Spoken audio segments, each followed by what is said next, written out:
Depuis ma période d'étudiant et même actuellement en tant qu'architecte, j'entends beaucoup de personnes me dire en fait consulter l'architecte c'est trop de maux de tête, c'est compliqué, c'est quelqu'un qui a beaucoup fréquenté, c'est quelqu'un en fait qui voit les choses dans les nuages. Or nous on fait des choses terre à terre basiques, donc du coup mieux on se concentre sur un maçon ou alors on se concentre sur un technicien quelconque. En fait ces paroles me font très mal au quotidien et j'imagine aussi que ça fait mal aux professionnels architectes comme moi ou alors aux confrères. Et non seulement aux confrères, mais aussi à toute personne qui aimerait voir par exemple son pays se développer ou alors le continent africain se développer. Donc du coup, j'ai décidé dans cette vidéo de vous présenter en fait comment est-ce que se passe la consultation chez un architecte. Et c'est la première fois pour toi de tomber sur cette page. Je me présente, je suis Martin Sugaba-Mouri et bienvenue sur la page Maro Gold. Dans cette page, nous parlons d'architecture et tout ce qui est lié à cela. Donc, on se dit à tout à l'heure après le générique pour parler de la consultation chez l'architecte dans les détails.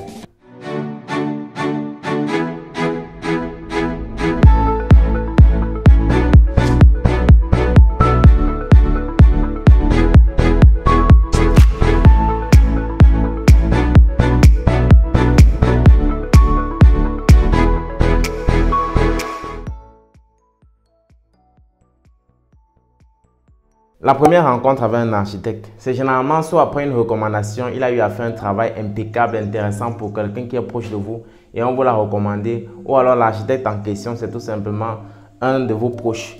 Donc là, lorsque vous rencontrez l'architecte pour la première fois, il va vous demander de lui parler de votre projet, de donner les différents détails que vous avez, les différents contours de votre projet, comment est-ce que vous imaginez votre projet, qu'est-ce qui vous a même poussé en fait à avoir un tel projet.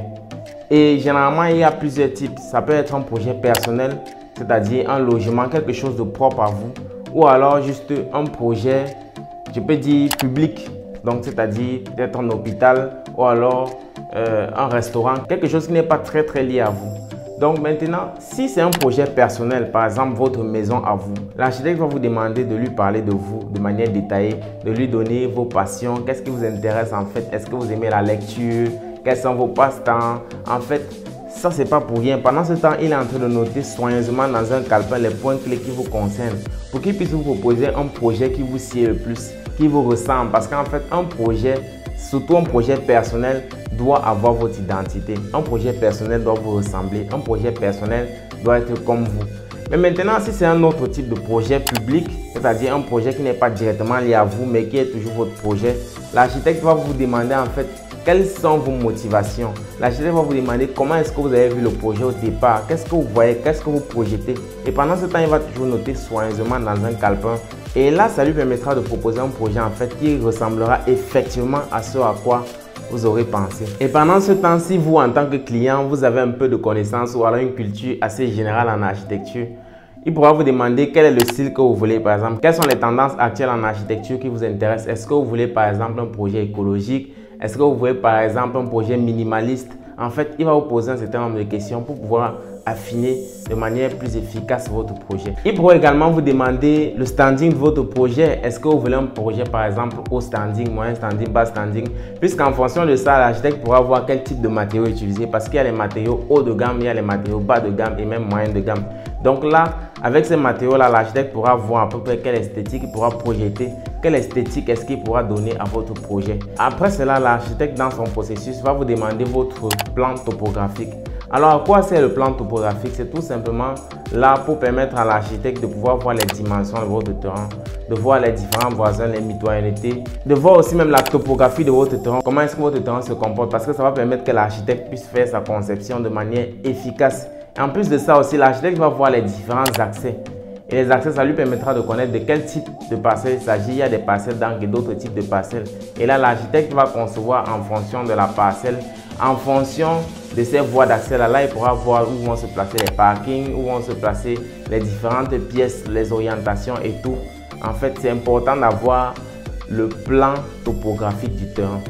Et si vous n'avez pas le plan topographique du terrain, ce n'est pas très mauvais puisque là, vous avez frappé à la bonne porte. L'architecte va également vous aider à l'acquérir. Et si votre terrain même aussi n'est pas borné, ce n'est pas la peine de partir puisque l'architecte va vous aider abonner le terrain. Ça sera tout simplement une autre procédure ajoutée à votre projet.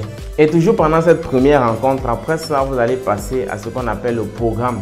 Le programme, en fait, qui est l'expression des besoins. Et là, je profite pour vous rappeler que j'ai fait une vidéo appelée la typologie programmatique. Et pour ceux qui ne l'ont pas encore visionné, vous pouvez le faire dans ma page Facebook ou alors dans ma chaîne YouTube. C'est assez important pour vous de visionner cette vidéo pour mieux comprendre, en fait, ce que c'est que le programme en architecture. Donc, du coup, là, généralement, le client, lorsqu'il vient voir l'architecte, il a souvent un pré-programme, donc des grandes lignes de ce qu'il veut.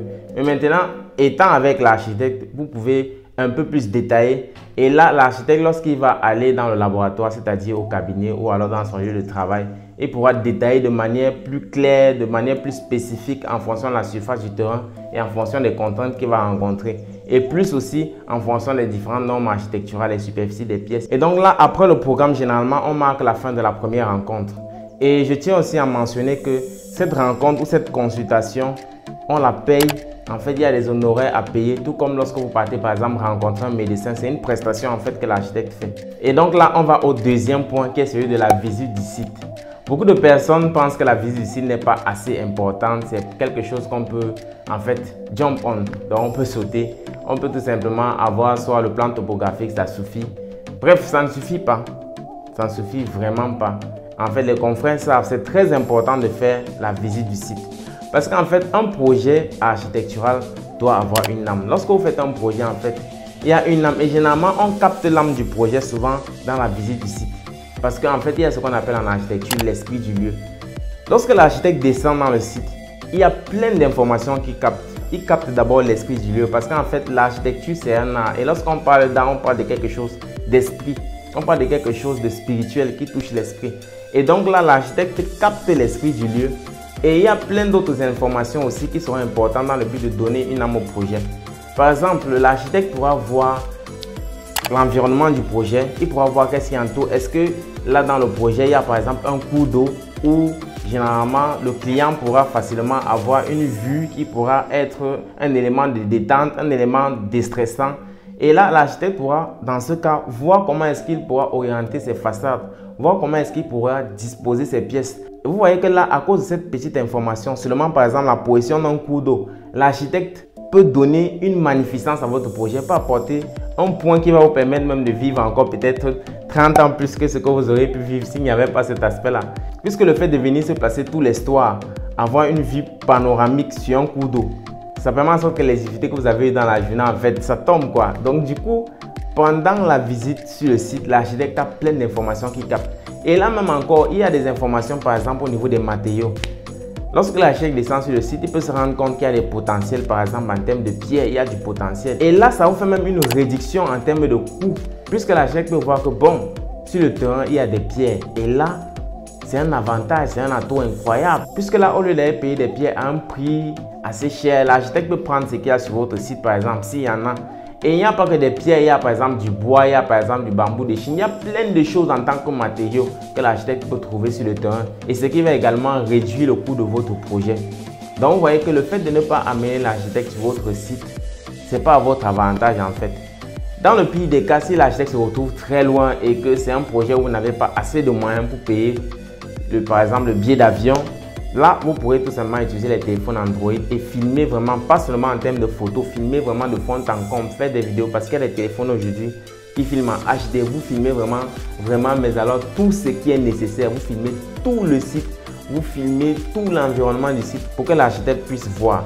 Dans le meilleur des cas, vraiment, c'est mieux même de saigner s'il est possible, de payer un billet d'avion, pourquoi pas. Si payer un billet d'avion permet par exemple à l'architecte de venir découvrir que sur votre site, il y a un potentiel en termes de matériaux, ce qui va vous aider par exemple à réduire une dépense peut-être de 5 millions ou de 10 millions. Vous voyez que le billet d'avion que vous aurez par exemple payé à 500 000, vous avez économisé 4 500 000. Donc du coup, la visite de site est très importante. Après la visite de site, l'architecte va généralement vous établir ce qu'on appelle une facture pro forma. Et la facture pro forma, en fait, ce sont les honoraires de l'architecte, ce sont les honoraires de son cabinet s'il en a. Donc, du coup, il y a deux types d'honoraires. Il y a les honoraires en termes d'études et les honoraires en termes de suivi. Les honoraires en termes d'études s'évaluent généralement autour de 4 à 6,90%. Les honoraires en termes de suivi s'évaluent généralement autour de 2 à 4%.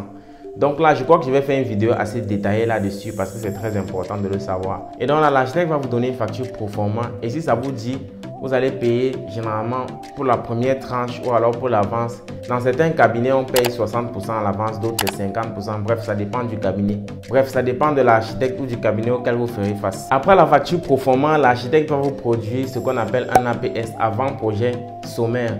C'est souvent soit après 2 semaines, bref, ou 3 semaines, ou 1 mois, ou plus, en fonction de la taille du projet. Si c'est par exemple un simple logement, ça ne va pas prendre autant de temps que par exemple un RE plus 20 ou un RE plus 25. Là, on est d'accord là-dessus. Et donc, l'architecte va vous donner le plan de situation, le plan de masse, le plan de distribution, façade, coupe, bref, les 3D, tout ce qui concerne les études architecturales. Et là, vous aurez donc une autre rencontre pour valider ce que l'architecte aura fait. S'il y a des amendements, vous allez fixer un délai encore pour que l'architecte puisse affiner et arriver à ce que vous voulez. Une fois que vous êtes d'accord, on clôture la phase des APS et on va tout à l'heure à une autre phase qui est celle des APD, avant projet détaillé. Et donc dans l'avant-projet détaillé, l'architecte n'est plus le seul à intervenir. Là, on fait intervenir d'autres corps de métier tels que l'ingénieur structure, l'ingénieur plomberie, l'ingénieur électricité, donc MEP, mécanique, électricité, plomberie. Et donc là, on a en face un APD, toujours sous le couvert de l'architecte. Après cette phase d'APD, on entre donc dans le DCE. Une fois que tout est calé, on entre dans le DCE qui est le dossier de consultation des entreprises. Donc là, dans le dossier de consultation des entreprises, c'est vraiment dans le détail.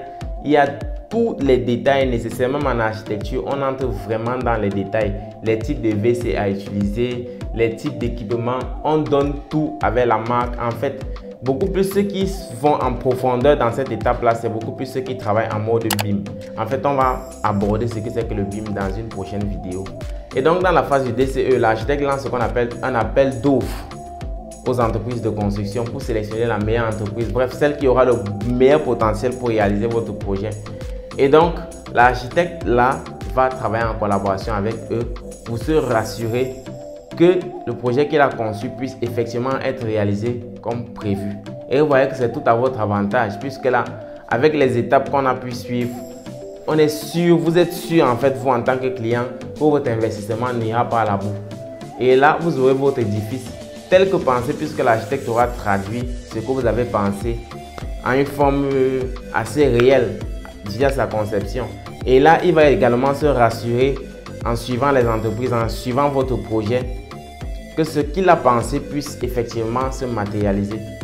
Et donc là, c'est pendant cette phase que l'architecte va recevoir la deuxième phase de sa paie, donc c'est-à-dire les honoraires du suivi. Comme on a dit, c'est évalué généralement entre 2 à 4,80%, je crois. Je crois qu'on va faire une vidéo là-dessus en détail. Et donc là, l'architecte va vous donner les clés en main à la fin du projet. Si c'est lui effectivement qui suit, parce que vous pouvez confier le suivi à une autre personne, ça peut être un ingénieur, ça peut être aussi un autre architecte, selon ce que vous voulez. Donc là, avec ces étapes, vous voyez que consulter un architecte est très important. C'est même importantissime. Donc du coup, il n'est pas à votre avantage de fuir l'architecte ou alors de penser que c'est quelqu'un qui voit les choses dans les nuages. Au contraire, tout ce qu'il vous demande est assez important. C'est assez nécessaire pour votre bien premièrement. Et donc, si vous avez aimé cette vidéo, n'oubliez pas tout simplement de liker et de partager parce que ça peut sauver des vies. Avec ça, on pourrait également éviter de voir les bâtiments qui tombent constamment puisque là, on aura suivi la procédure exacte. Donc du coup, on se dit à plus. Partagez cette vidéo vraiment au maximum, mais alors au maximum. Donc là, on est ensemble. À plus.